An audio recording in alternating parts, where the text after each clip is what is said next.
बेवजह घर से निकलने की जरूरत क्या है? मौत से आंख मिलाने की जरूरत क्या है? जिंदगी बहुत कीमती है, इसे संभाल के रख। कब्रगाहों को सजाने की जरूरत क्या है? सबको मालूम है बाहर की हवा है कातिल। यूं ही कातिल से उलझने की जरूरत क्या है? दिल बहलाने के लिए घर में वजह है काफी। यूं ही गलियों में भटकने की जरूरत क्या है? पूरे परिवार की सुरक्षा आपकी समझदारी है। अभी बहुत उम्र बाकी है सैर सपाटे के लिए, इतनी जल्दी घबराने की जरूरत क्या है?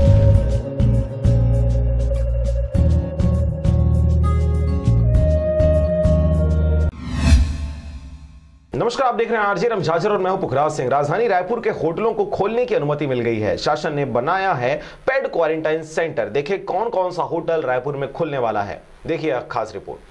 राजधानी रायपुर में छत्तीसगढ़ राज्य सरकार ने आज राजधानी के होटलों को खोलने की अनुमति दे दी है। शासन ने इन होटलों को पे क्वारंटाइन सेंटर बनाया है। होटलों में विदेश से दूसरे राज्यों से आने वाले व्यक्तियों को ठहराया जाएगा। इसके लिए दर निर्धारित की गई है। बता दें कि विदेश से हवाई या किसी माध्यम से आने वाले व्यक्तियों को या छत्तीसगढ़ में किसी प्रकार का साधन या सड़क मार्ग से आने वाले व्यक्ति को इन होटलों में रखा जाएगा। शासन ने इन होटलों को पेड क्वारंटाइन सेंटर बनाया है। रायपुर से राजकुमार बघेल की रिपोर्ट, आरजे रमझाजर।